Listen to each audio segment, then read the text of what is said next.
In this video we're going to prove cosine rule. So to prove cosine rule, the first thing I'll do is I will draw a scalene triangle. Okay, and then I'm going to drop a perpendicular by, well actually first of all I label it. So we label it A, B and C. So we label the three sides capital A, B and C.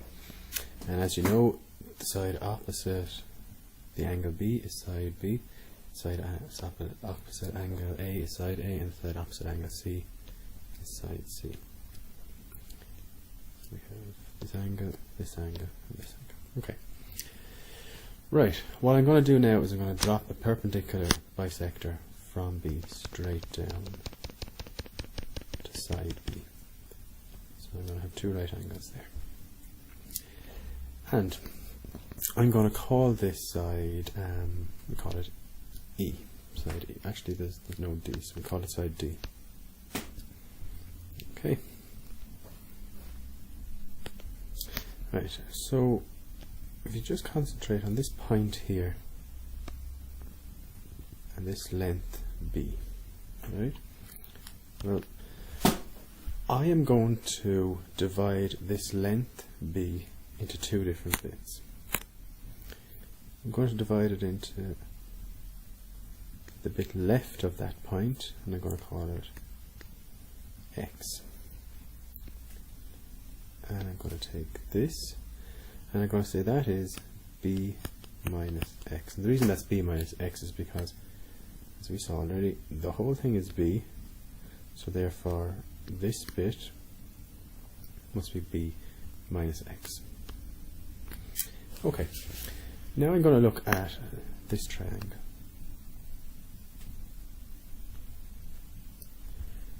And I'm going to put the points into Pythagoras' theorem. Alright?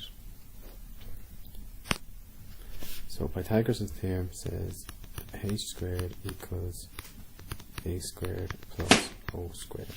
So in this, here's my h, here's my o, and here's my a. So it'll be c squared equals x squared plus d squared. Okay, now I want to write this Pythagoras theorem. I want to write that in terms of this this perpendicular I dropped. Okay, so I'm going to change that around. It'll be d squared equals c squared minus x squared. Okay, and we're just going to leave that there for the minute. Okay, now I'm going to take the other triangle, so this triangle. I'm going to use Pythagoras' theorem again. So again, Pythagoras' theorem, h squared equals a squared plus o squared. And in this triangle, well, here's our h, here's our o, and here's our a. So we'll slot it into this, and we'll get a squared equals, the adjacent is b minus x squared plus d squared. And I'm going to square this bracket out then, and we get b squared minus 2bx plus x squared, and then we have our d squared. Now what we're going to do is we're going to replace this d squared with this. So we have a squared equals b squared minus 2bx plus x squared plus c squared minus x squared. Okay, we start to simplify this out then.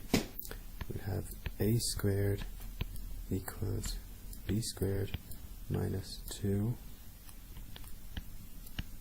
bx plus c squared, and then x squared minus x squared is, well, they're gone. Okay. And I'm just going to tidy this up a bit, because it is starting to look like cosine rule. So we have a squared equals b squared plus c squared minus 2b. Okay, so at the moment now I have this looking fairly like this, except this x here, I need to replace that with c cos a. Okay, if I can do that, well then I'm after proving it. But let's see if I can do it.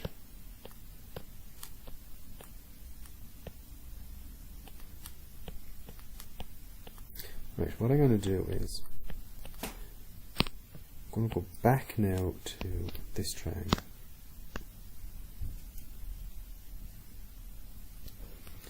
I'm going to look at A, and I'm going to say, I'll do it down here, cos of A equals, well, could a hungry, stupid ostrich have taken over America?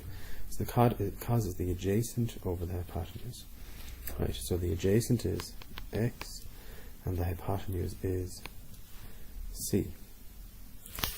Now if I multiply both sides by c, I get c cos a here, and if I multiplied this by c, I will just get x. So I'm after saying here, x is c cos a, so I can replace x with c cos a, and I will get a squared equals b squared plus c squared minus 2bc cos a. And there is cosine rule, and if we look up here, if you look in your formulas, there's cosine rule again. And cosine rule can be written like this. It can also actually be written like this and like this. Okay, so we're after proving there that I suppose this is how to, well, we're after deriving cosine rule. Okay, thanks lads.